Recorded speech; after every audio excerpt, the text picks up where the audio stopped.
Esto es Quien Resulte Responsable, un programa de información y denuncia para una sociedad que dice, ya basta de impunidad, corrupción y falta de respuesta. Federico Mayorga y un grupo de profesionales de la comunicación presentan temas de actualidad, análisis y entrevistas a personajes de la vida pública. Quien resulte responsable. Periodismo de investigación, crítica y denuncia. Amigos, gracias por estar con nosotros, muy buenas noches y gracias por acompañarnos este miércoles. Frío, ¿verdad? Ya, pues bueno, es época de enero loco, ¿no? Enero, febrero loco. Bueno, Federico Mayorga, buenas noches, amigos Carlitos de todo Félix. México. Buenas noches. Es que estamos en invierno. Llámale enero, llámale primera quincena del nuevo año, estamos en invierno.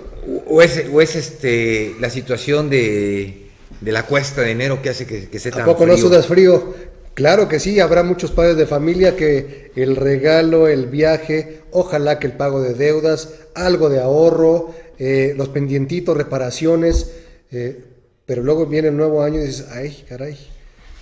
Después del maratón Guadalupe Reyes. Después del Guadalupe, pero ya hay nuevo maratón. Político electoral. Político electoral. Y fíjate que, el día de ayer, ves que estuvimos comentando y tú indicabas que había que analizar antes de entrar al tema, que hoy va a estar muy interesante, los juicios orales. Hay gente del Centro de Investigación para el Desarrollo y Centro de Investigación para tal, el CIDAC, para que nos hablen sobre todo la situación de los juicios orales. Fíjate que critican a Margarita Zavala. Margarita Zavala debe aguantar vara, así lo comentaron, por haber sido marginada de las listas de candidatos plurinominales que la confección al PAN sostuvo el jefe de la Diputación Federal en ese partido, José Isabel Trejo, ha llegado a Gustavo Amadero, dirigente nacional con licencia del Partido Acción Nacional, y menciona él que la esposa del expresidente Felipe Calderón haya manifestado su interés de buscar el liderazgo de Acción Nacional, fue juzgado por el diputado como un acto de traición por haberlo hecho en una coyuntura, en su entender, no oportuna. Hay que aguantar vara, observó en entrevista el coordinador de la bancada respecto al del proceder que se condujo Zavala, cuya exclusión de las listas le atribuye de intereses de grupo diferentes a Madero, y obviamente molesta el diputado zacatecano, echó en cara a la ex primera dama del haberse ausentado 2 años de la escena pública tras la derrota que sacó el PAN de Los Pinos en el 2012. En los momentos más difíciles, cuando perdimos la presidencia de la República, y cuando alguien está ausente 2 años, alguien tuvo que encargarse de levantar el tiradero, de la casa para que el partido funcionara, y nos tocó a nosotros, y nos tocó ganar Baja California Norte, y nos tocó ganar más de 2 millones de mexicanos. Ahora, posteriormente, ganar más de 2 millones de mexicanos. Ahora, posteriormente, alegó, en este momento estamos en una contienda contra los demás y pidiendo el voto de la ciudadanía, y si usted confunde el momento del partido, es una traición al momento del partido. No hay razón para decir que no fui electa diputada plurinominal, adelantó en su sesión. Fíjate qué triste, independientemente de lo que se maneje, lo que se diga, cada quien tiene su comentario, lo que haya hecho en su trabajo legislativo, como tal, en su momento, Margarita Zavala. Lo que no es correcto es en la forma que está siendo tratada por la gente que le sirvió a su esposo. Obviamente es una traición completa, y vemos lo que es realmente la política, y es lamentable. Ayer estábamos leyendo un correo que nos hizo el favor de mandarnos gente de nuestro auditorio, que muy interesante porque Sí, fue desmenuzando el sentir de los mexicanos. Don Fernando Camargo, no sé si tengamos tiempo para... Mientras lo encuentras... Aquí lo tengo a la mano. El tema de Margarita es, te dije, está escondido ahí un rasgo de misoginia, porque es mujer. Completo. Hay un argumento que es muy estúpido, como echándole la culpa a la esposa del presidente, primera dama presidenta del DIF, que pasa 2 años fuera de la escena política o pública cuando se va con su esposo al término de su sexenio. Y yo te pregunto, ¿y qué está haciendo Madero? Agarrar ¿Qué hueso. hizo el presidente? Agarrar hueso, porque Ajá. ya no tenía tanto tiempo. Hacia allá voy. ¿Qué hizo el presidente del partido, Gustavo Madero, el enorme perdedor que debió haber seguido y están a punto de perder el registro de las elecciones? Y están a punto de perder el registro. Que traicionó a Josefina Vázquez Mota, que la dejaron morir sola como candidata de su propio partido porque no pudo imponer al suyo, cuando quitó coordinadores parlamentarios de su partido porque no le eran afines, y como tú lo dices, la traición de servidores públicos que pertenecían al gabinete de Calderón, que le dan la espalda. ¿Y cómo tapó los moches? Y te digo, y si no fuera suficiente la pérdida, la paliza, la peor debacle electoral del PAN, los que se quedaron señalados por actos de corrupción, el famoso moche, el entre, los videos, los audios, habla, las fiestas de los diputados. Pero fíjate, pero habla de que en 2 años dejaron tirado. Qué lamentable y qué triste. Pero sea varón, expresidente Gustavo Madero, hombre, reconozcan. Está con permiso, expresidente con licencia. Por eso. Del Partido de Acción Nacional. Esto que dice el coordinador parlamentario, estoy oyendo a Gustavo Madero. Ah, claro. Y además, es la gente de Gustavo contra Madero. Quien menos lo debiera de sufrir, que es una dama y preparada. Primero tiene que haber un respeto. Primero. Fíjate que es muy interesante. Digo, me voy a tratar de ir rapidito. Dicen, asunto, ¿por qué no hiciste nada, abuelo? A reflexionar, saludos.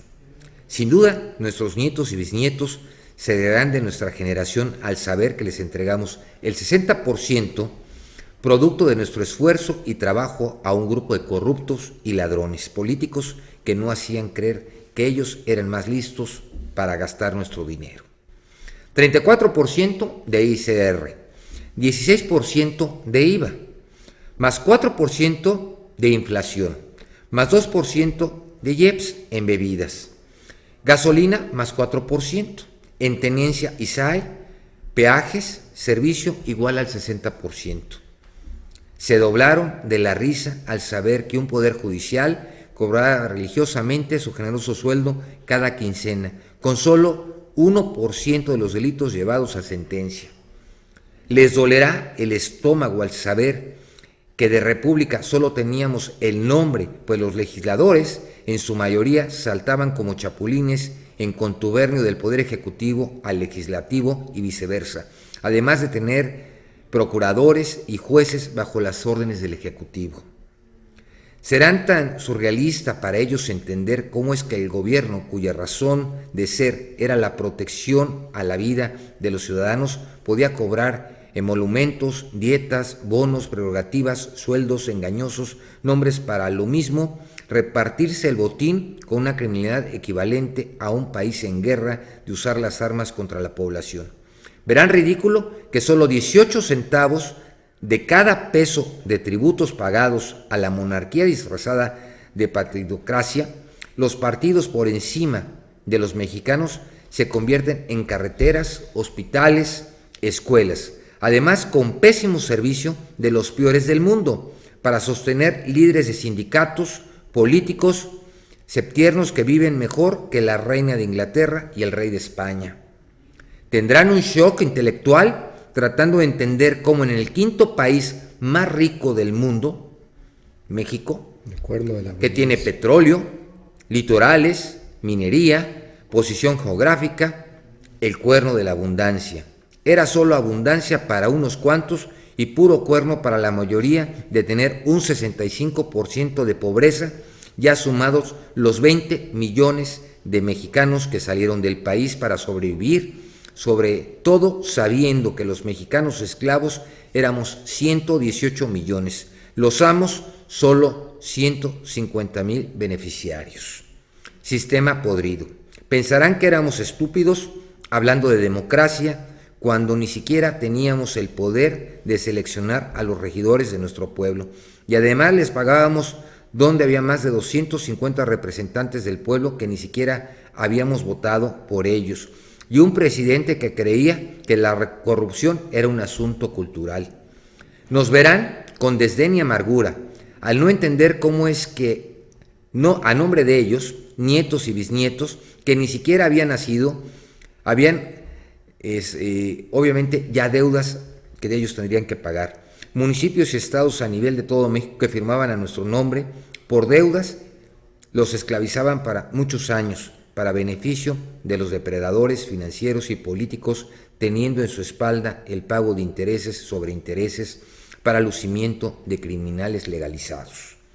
Vomitarán de burla al preguntarnos cómo es que había gente que hacía fila para votar, que dejaba dividir en colores cuando en la cúpula de partidos son los mismos. Es un teatro del engaño, donde se compraba la dignidad, el hambre y la pobreza, para convertirse en un voto de legitimar a reales ladrones que habían seleccionado como su carrera el crimen organizado legalizado siendo políticos.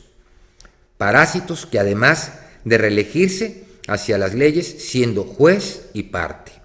Terminarán muertos de risa de cómo podíamos creer que los reyes tienen sangre azul, permitiendo que gente que nunca ha producido un tomate te diera el permiso para hacerlo, dando que te obligaba a tributar en su vida y había generado trabajo o riqueza, donde el que inspeccionaba tu pequeño negocio en su vida había piscado una naranja donde existía un oficio llamado político, ya extinto, de gente que no producía nada y solo se repartía el trabajo de los demás. Hasta aquí el texto, y yo creo que deja mucho que pensar y una verdad real de lo que siente la gente hoy, de la política y de lo que está sucediendo en este México. Es que mira, Federico, tú y yo nos sentamos aquí con diferente formación, con puntos de encuentro en común, con la sensibilidad de quien nos retroalimenta como nuestro amigo del auditorio, y a veces pensamos que somos los únicos que vemos algunos aspectos. Aquí nos comprueba que es compartido el enojo, el hartazgo, la decepción.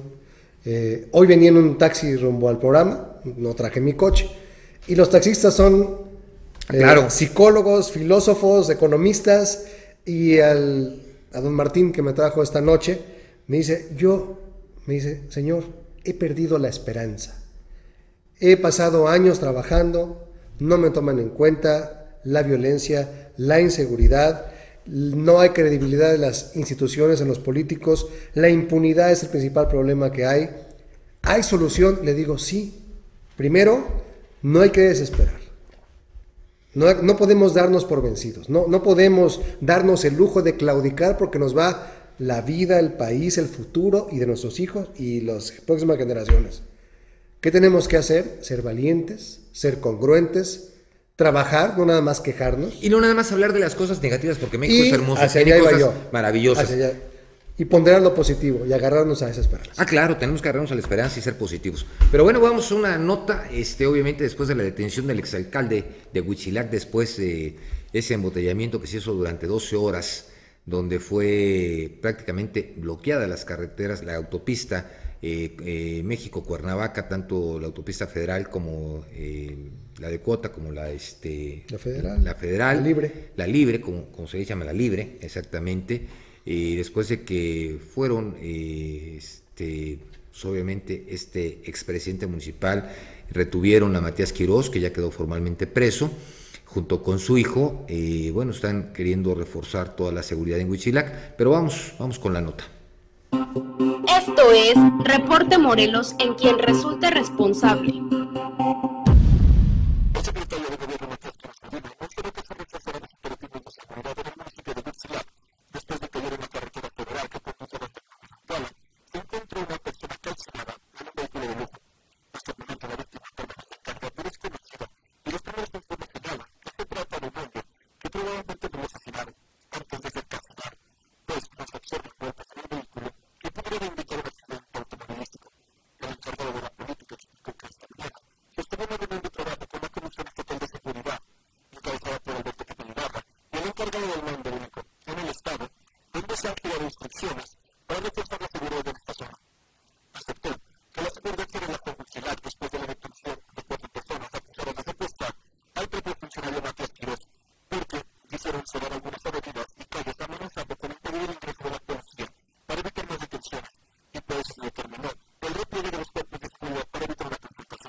Esto fue Reporte Morelos,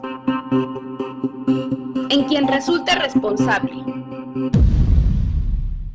Ayúdenos a dar con quien resulte responsable. Participe con sus comentarios en nuestro correo de voz. Síguenos en Facebook y en Twitter, @QRRTV, y en nuestro correo electrónico, quien resulte responsable, @hotmail.com.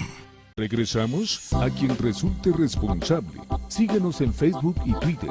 Correo electrónico quien resulte responsable @hotmail.com. Amigos, gracias por continuar con nosotros aquí en Quien Resulta Responsable. Bueno, antes quiero presentar a Cecilia Román, editora de proyectos de justicia. Gracias por estar con nosotros, buenas noches. Y Paulina Sánchez, investigadora.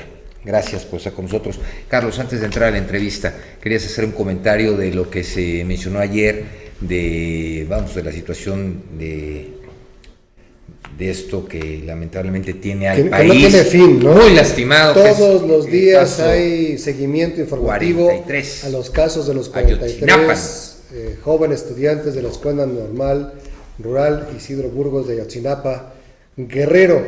Comentábamos en este espacio que a raíz de la llegada de padres de los desaparecidos y otro grupo de personas a las instalaciones del 27º Batallón de Infantería, que está destacamentado en Iguala, buscando acceder a la zona militar por las versiones que habrían circulado de que los jóvenes habrían sido privados de la libertad por los propios elementos de las fuerzas castrenses, desaparecidos, una desaparición forzada por ellos mismos, o en su caso, había una omisión al no acudir a prestar el auxilio cuando se había reportado por la cercanía del lugar los disparos de arma de fuego, la privación de la vida in situ de varios de ellos, pero había un cuestionamiento que fue todavía más allá, y aquí lo comentamos y quien resulta responsable.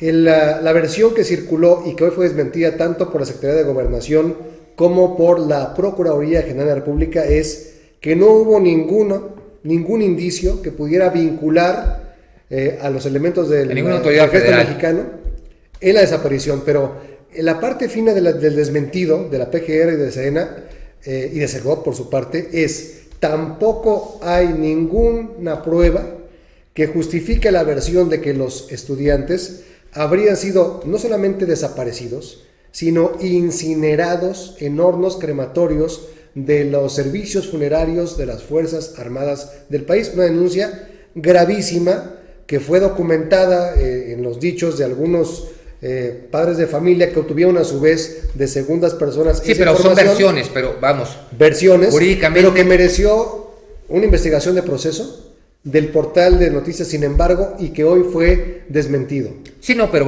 hoy por hoy no hay nada. No hay nada, esa es la conclusión, pero el antecedente tenía unas dimensiones de verdad fuertes, pero bueno, lo importante es que no hay nada y seguimos esperando. Así es. Bueno, vamos a entrar sobre los juicios orales. Los juicios orales es el nuevo sistema de proceso judicial en los que reinan los principios fundamentales del juicio oral. Es la inmediación de las contradicciones de continuidad y concentración y publicidad, rigen la naturaleza de los actos que integran esta audiencia.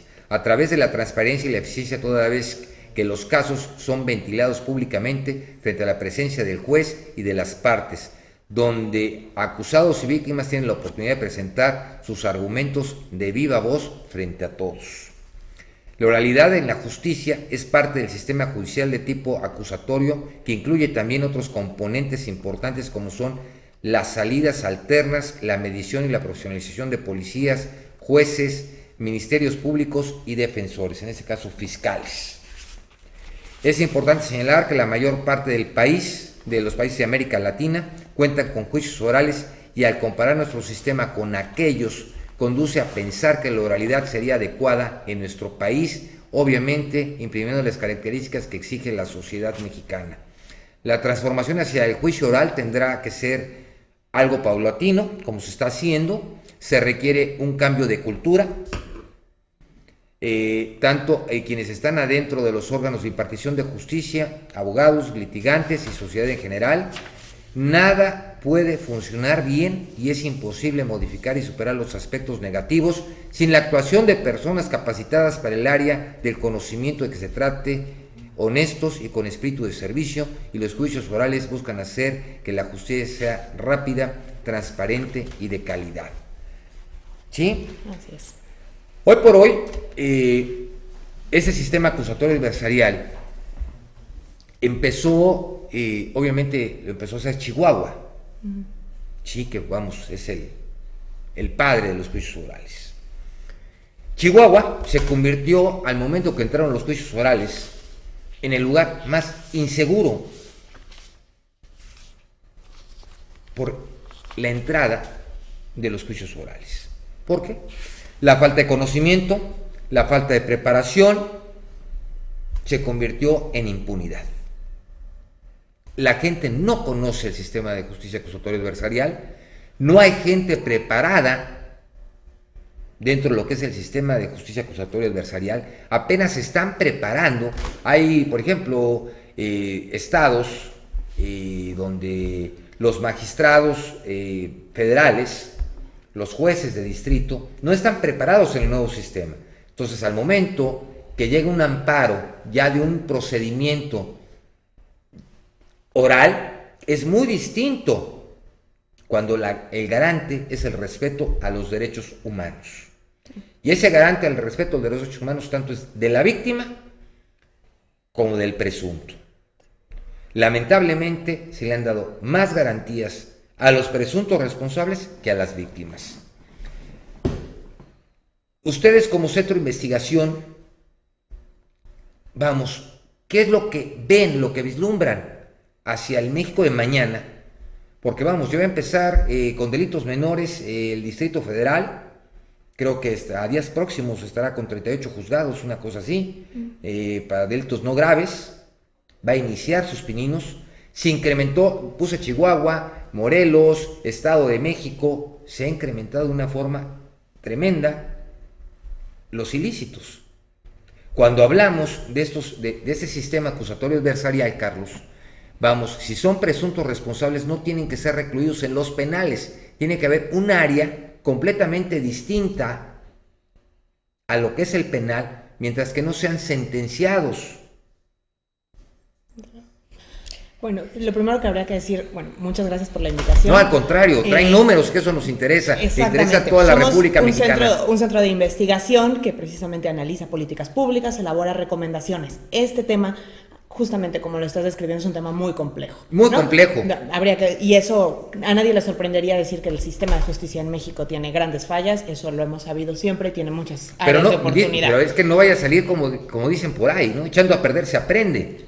No, evidentemente, y precisamente y por sí eso se aprende porque lamentablemente se ha convertido en impunidad. Es importante evaluar el sistema desde su complejidad, y una de las cosas la que nos hemos acercado también es la separación entre el tema seguridad y justicia, y hemos evaluado en ENCIDAC, como es un centro de investigación, se ha desarrollado una metodología y se ha desarrollado un proyecto con dos objetivos. Por un lado, la evaluación de cómo está esta implementación. En el 2008 se aprobó esta reforma que mencionas con una serie de elementos que habrían que entrar en vigor no solo en los estados, sino a nivel federal, en diferentes organizaciones, demás, y que tendrían que saber diferentes actores y estar capacitados e informados, es decir, es muchísima tarea. Entonces, uno es cómo evaluar todo eso, y el otro es cómo contribuir desde nuestra área como organización independiente, como organización de investigación, cómo contribuir a que haya más información, a que haya más conocimiento de la reforma y de los derechos de cada quien. Sea uno usuario del sistema en cualquier lado que pueda hacerlo, y simplemente como ciudadano de este país, cuáles son los derechos. Entonces, esas son las dos vertientes,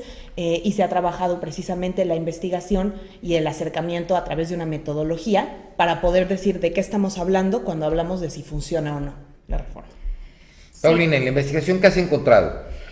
Pues mira, primero nosotros estamos convencidos que la reforma de justicia penal es un tema urgente en el país, porque el sistema que teníamos antes del 2008 y que sigue operando en muchas entidades, que es el sistema mixto o con muchos tintes de corte acusatorio, en realidad es un sistema que genera impunidad, es opaco, es ineficiente.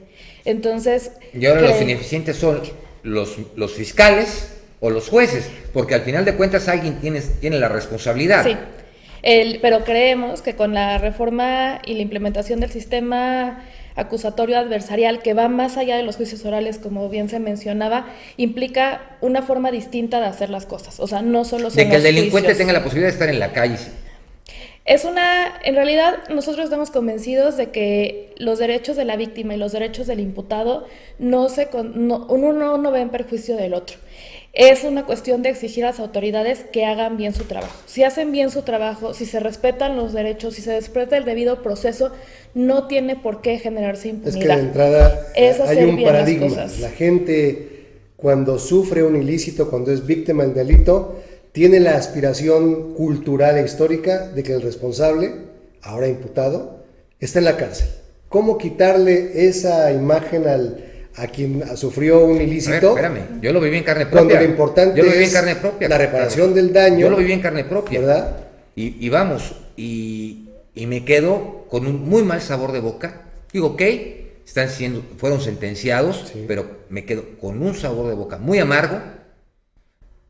Digo, de realmente ver el actuar de la autoridad y la falta de preparación de la Fiscalía. Sí. Y por eso precisamente parte de lo que impulsa el sistema, más allá como de la visión tradicional, tiene que ver con esa parte de reparación y de decir finalmente cuál es lo que recibe quien, por ejemplo, fue la víctima es que, en ese momento. Para empezar, ¿no? estamos mal en una situación, digo, desde mi punto de vista, Pau, por dos cosas. Una, vamos a hablar de un robo, ¿ok? Tú compraste esta pluma, te costó 500 pesos. Si tú no llevas la factura, pues no le dan valor.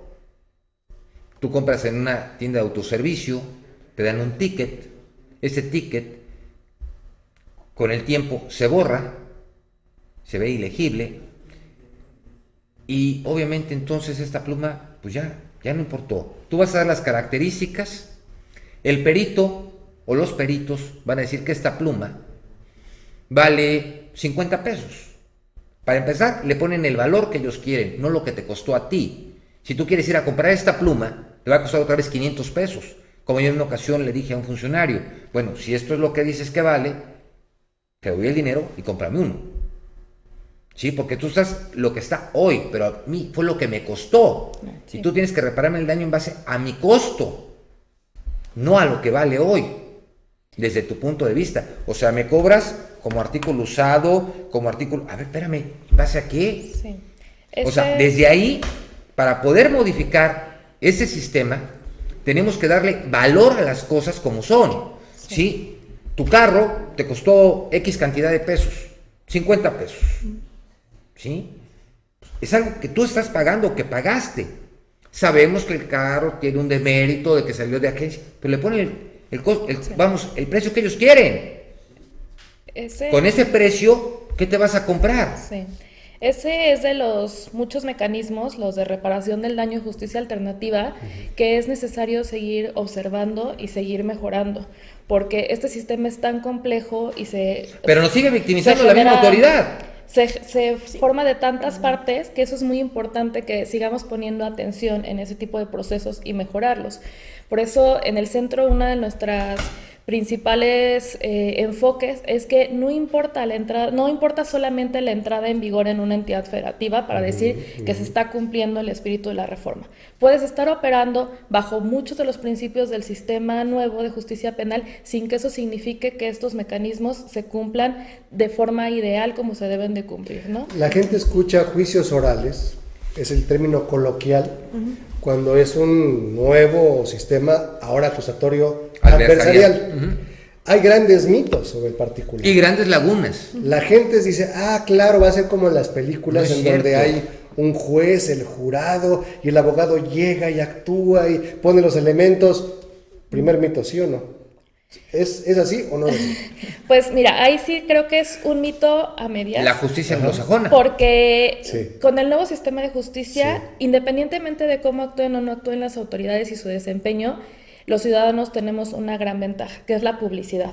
Sí. Puedes las audiencias irlas a ver. Lo que antes estaba oculto, lo que antes era a voces que decías, el Ministerio Público hace mal su trabajo, el juez no lo vimos.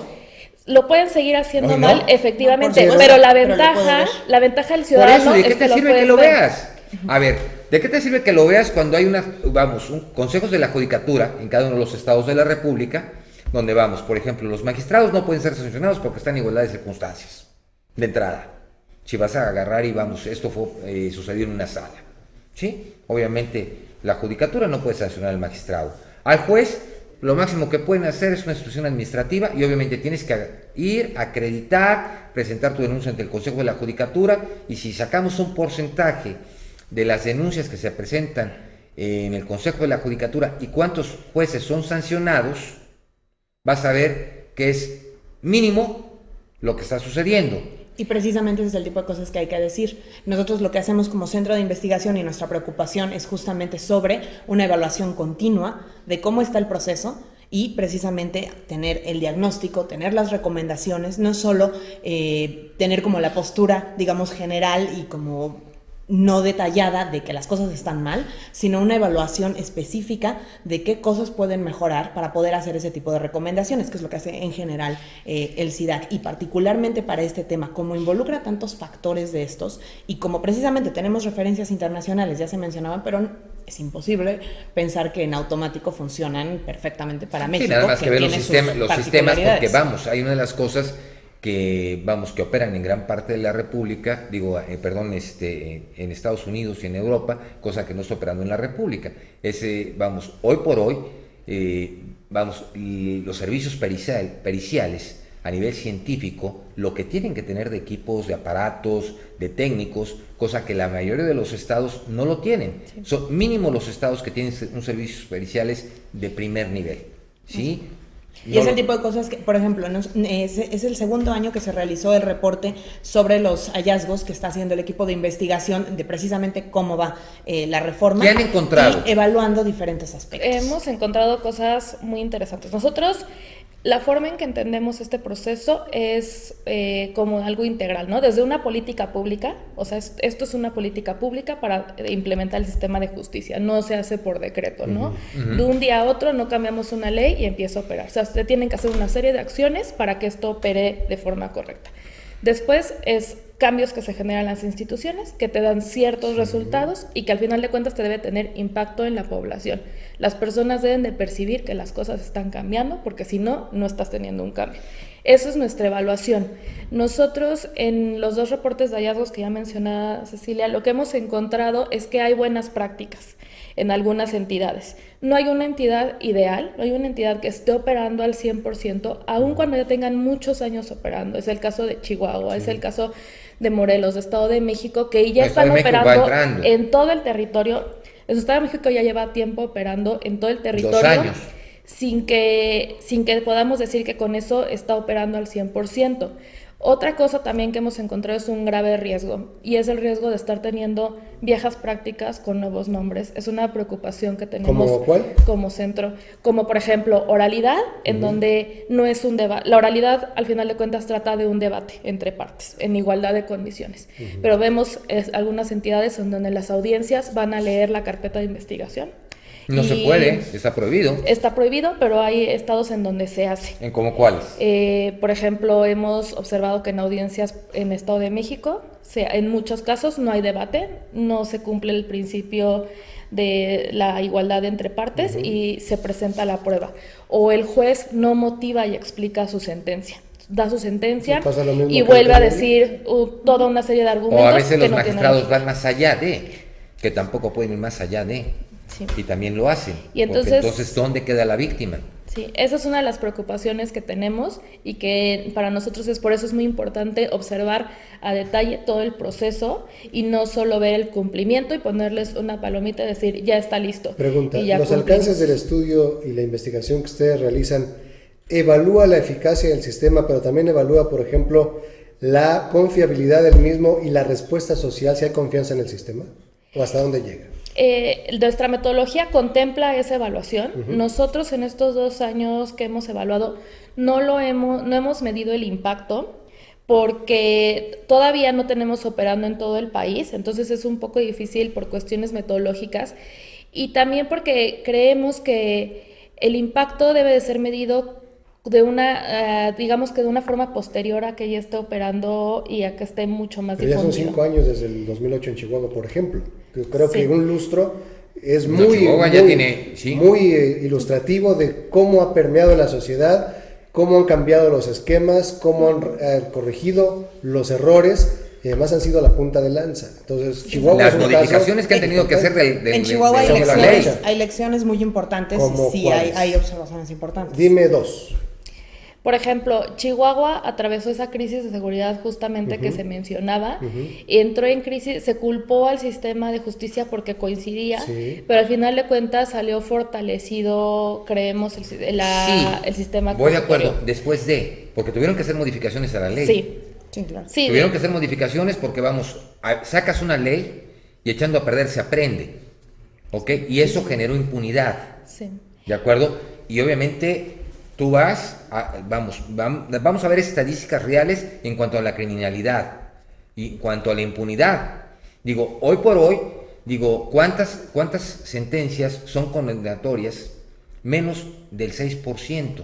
Y precisamente ese es uno de los retos también de la reforma. Hablábamos de dos cosas. El segundo tendría que ver precisamente con la información y la cultura un poco que tenemos alrededor de ciertos temas. Hablábamos de cuando yo soy víctima, hablábamos de nuestro entendimiento de impunidad e incluso de nuestro entendimiento de la relación entre seguridad y justicia. Son cosas diferentes. Son cosas diferentes. Para que el público entendiera, tendríamos que desmenuzarlo. Sí. Hay más sentencias condenatorias con el nuevo sistema, hay menos sentencias condenatorias, se cumple la reparación del daño, se evita la doble victimización. Esos parámetros son los que a la gente le interesa. Claro. A mí pónganle como quieran, Carlos, pero que se castigue al culpable y yo recupere lo que perdí. Carlos, no pasa eso. No pasa Pues eso me porque te voy a decir una cosa. investigadoras. Sí, pero no pasa eso porque la credibilidad, el juez, tú presentas un testigo, ¿sí? Que te dice, bueno, es esto. El juez tiene la libertad de poder creer o no creer.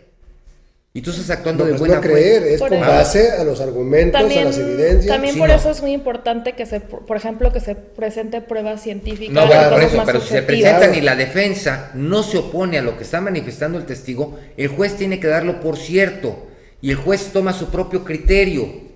Eso sucede en diferentes juzgados de ese nuevo sistema de justicia acusatoria adversarial. Puede ser fenomenal, pero no estamos preparados todavía para ello. No hay la publicidad ni la preparación realmente para este sistema. Se debió de haber empezado, como lo va a hacer el Distrito Federal, con, delitos no graves, para ir tomando en cuenta, porque lo que vas a buscar es obviamente, no se trata que exista más gente en la cárcel, ¿sí? Sino que la persona que cometió un ilícito responda ante la persona y le repare el daño. Eso es lo que se busca. ¿Me permiten? Vamos a un corte y continuamos aquí en Quien Resulte Responsable. Ayúdenos a dar con quien resulte responsable. Participe con sus comentarios en nuestro correo de voz. Síguenos en Facebook y en Twitter, @QRRTV, y en nuestro correo electrónico, quien resulte responsable, @hotmail.com. Regresamos a Quien Resulte Responsable. Síguenos en Facebook y Twitter. Correo electrónico quien resulte responsable @hotmail.com.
nosotros aquí en Quien Resulta Responsable, es que de veras es una cosa tan interesante los juicios orales.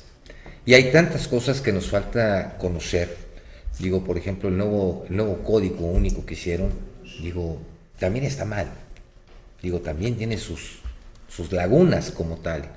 Entonces, aquí yo siempre he dicho que mientras que no se pongan de acuerdo y se preparen sobre un mismo camino, jueces, fiscales, va a ser muy difícil. No, policías, que son los primeros. Digo, es que te voy a decir una cosa, ese sistema desde preservación, la cadena de custodia. Todo eso, Carlos, cadena, presentación, todo. Desde el momento que eres detenido, retenido, no te leen tus derechos, y al momento que van y te ponen a disposición del fiscal, ya violentaron tus derechos. Sí. Porque todo el mundo es inocente hasta que se muestre lo contrario. Anteriormente eras culpable hasta que demostraras lo contrario. Sí. ¿Estamos? Sí. Es como, por ejemplo, de repente vemos que sacan las fotografías y todo, que órdenes de aprehensión. No pueden. Entonces, pregunta concreta, ¿se cumple con el principio de presunción de inocencia con el nuevo sistema? Se debería, ¿no? Sí. Investigadoras y editoras, ¿se cumple el principio de presunción de inocencia? Hay más herramientas. Hay más herramientas. Espérame.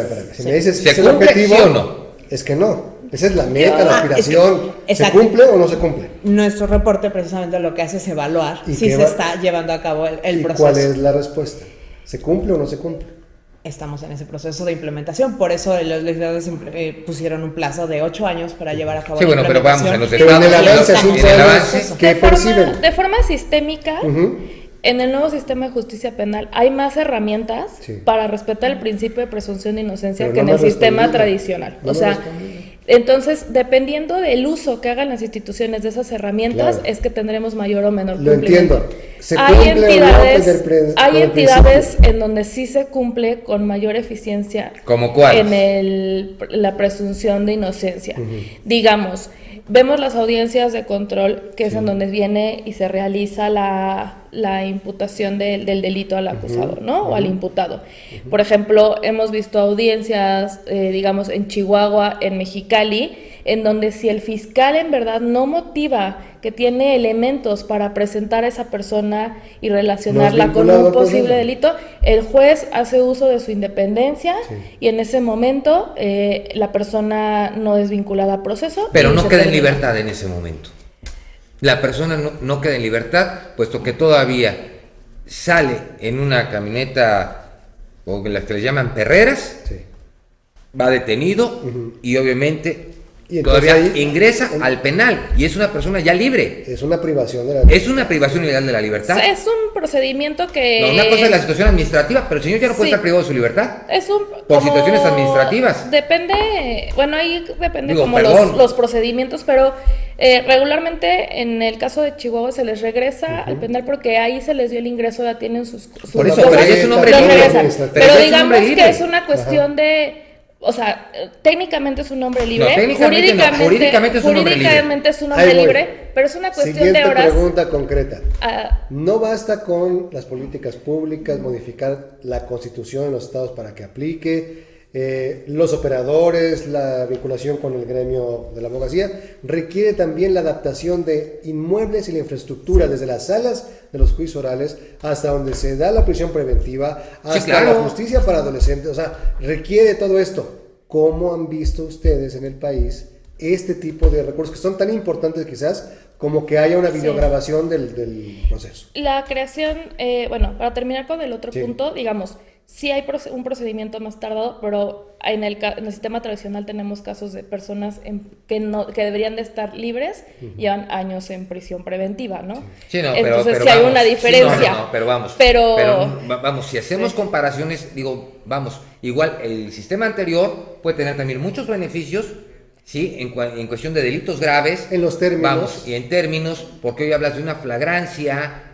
hablas de muchas cosas que te permite que el detenido se pinte o vamos, el presunto diga adiós, digo, hasta ahí, o esas medidas cautelares, porque si eres vecino, pagas 6,000 pesos, 7,000 pesos, 10,000 pesos y agarras y sales de ahí y jamás regresas. Ok, te quieren un orden de aprehensión nuevamente, pero vamos, por lo menos te fuiste. Pero aquí fue muy concreto, Carlos, en cuanto a la pregunta. Vamos, ¿se están realmente llevando los protocolos, ¿sí? En cuanto a la presunción de inocencia? ¿Es sí o es no? No podemos hablar de más o menos. ¿En qué estado y en qué orden? Vamos, en los que ya Tú están... dime, en los- Chihuahua. en los- ¿Sí Chihuahua. ¿Y a qué nivel? Porque esa es otra de las grandes partes, y lo acabas de mencionar. quiere Es muy marear, diferente me decir quiere marear. cómo está trabajando la Procuraduría, cómo está trabajando el órgano implementador, cómo está trabajando la policía de Chihuahua y cómo están trabajando, por ejemplo, los abogados en Chihuahua, cómo está trabajando la Pero no capacitación depende del de abogado. Chihuahua. Es decir, Tú tienes una visión. El abogado lo que con busca son los indicadores, con errores. casos concretos, con el Punto. tiempo que pasa en los juzgados, con la declaración de las víctimas que quieren colaborar con tu estudio de investigación. Y la pregunta es, ¿ustedes han percibido que con lo que va de la aplicación del sistema se ha respetado el principio de presunción de inocencia? y de nuevo, ¿en qué estado? ¿A nivel federal o a nivel local? ¿En A qué nivel- entidad? a nivel- ¿Y a por nivel qué? Te federal, voy a decir a por qué nivel federal, insisto. a Te voy a nivel decir por qué federal. A ver, insisto con vamos, la te lo presentación. pongo. Es muy Te voy a decir A por nivel qué insisto. federal. Porque es muy importante que entendamos y que la audiencia incluso entienda que todos tengamos esta visión de que es un sistema que implica muchas partes que tienen que hacer su trabajo. Si hablas de Y esa- de lo que se trata es de que nosotros como ciudadanos tengamos esta capacidad de exigir que todos los actores que tienen que ponerlo en marcha lo pongan en marcha. Es decir, no es una decisión de una persona. Hace rato No, tocabas no. un punto fundamental que es el de capacitación. Y esta capacitación que en muchos casos se está dejando atrás o no se está llevando a cabo adecuadamente involucra precisamente a todos estos actores. No solo a los estudiantes de Derecho, que es un punto que a veces se toca al final, que es fundamental, Tuvo que tenemos cambiarse la generaciones. tira de materias. Pero lo peor es que no todos los lugares en donde no se esté haciendo. Es decir, tenemos generaciones de estudiantes de ¿Cuánto van a Derecho que tardar puedan en estar egresando sin la Claro. preparación para este tema. Y Que con tengan un una diplomadito, preparación ¿no? para llevar, ¿Y para dónde ser queda? abogados Yo me en un pregunto, sistema ¿dónde quedó anterior? entonces tu carrera de Derecho? Porque además son habilidades, son competencias Porque son completamente diferentes. distintas. Sí. Que yo esté preparado para trabajar con expedientes es muy distinto a que esté preparado para presentar con oralidad verdaderamente un caso y para defenderlo. Entonces, ese es un tema, pero además está la capacitación de todos los actores Que para mí, involucrados. mi punto de vista es exactamente lo mismo. La presentación de un caso es exactamente lo mismo. El interrogatorio que le vas a hacer va a ser exactamente lo mismo. Entrevista. Es interrogatorio. Digo, al final de cuentas, cuando tienes una persona, es un interrogatorio. Si Digo, lo ponemos como la nuestra autoridad... amiga, No, espérame. ¿federal o local? No, pero la autoridad... ¿Del fiscal o de la víctima? autoridad investigadora es la que entrevista. Y por eso es Nada la más. insistencia, es importante y la visión que tiene el Centro de Investigación y la visión a través del proyecto que se está realizando con Proyecto Justicia es precisamente la comprensión de un sistema que es bastante complejo y que por eso hay que poner el punto en que este es un tema a atender y que no podemos simplemente pasarlo con decir que llegue junio de 2016 y digamos ya está Pregunta palomeado porque se concreta. logró. Hagamos un ejercicio. La película Presunto Culpable, un documental excelente, premiado, y luego son perseguidos los productores y los imputados Querían por el asunto. indemnización, querían Imagínate. indemnización, querían dinero. ¿Qué pasaría con Presunto Culpable, con todos esos vericuetos legaloides, con la fabricación de delincuentes, si se hiciera un ejercicio de simular el mismo proceso por homicidio con el nuevo sistema? ¿Qué resultaría y en cuánto tiempo estaría libre el imputado? Es que ni siquiera lo hubieran vinculado, Carlos.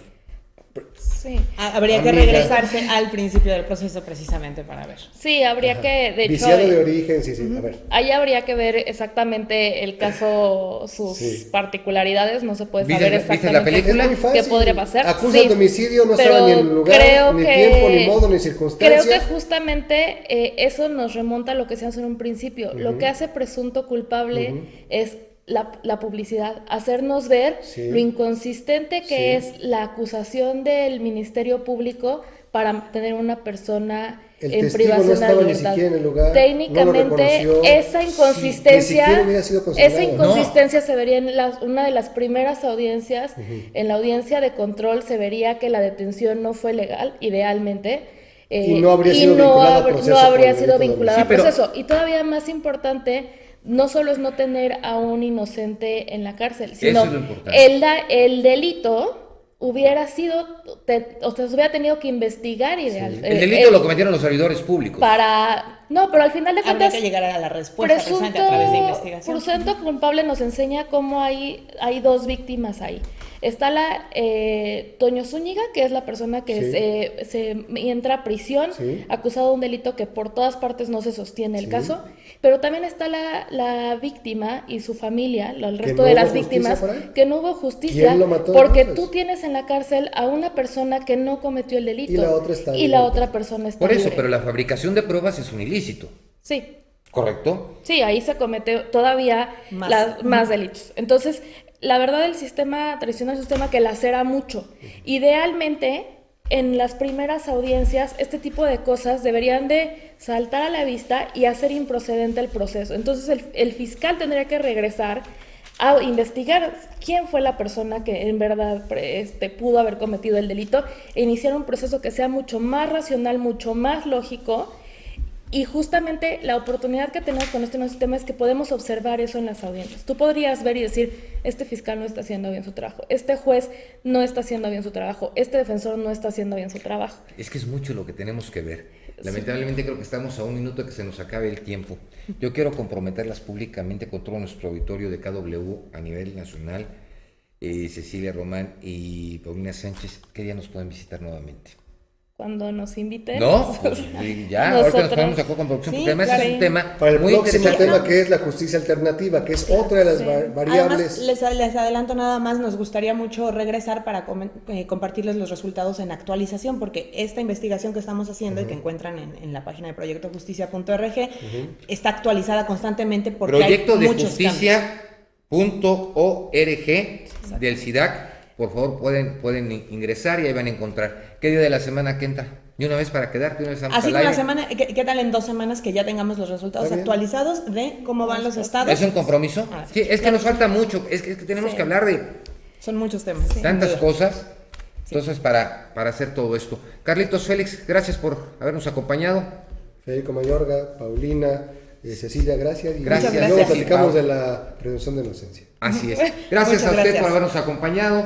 Esperamos sus correos, sus Twitter y súmese y sea parte de quien resulte responsable. Denuncie los hechos de corrupción. Hasta mañana.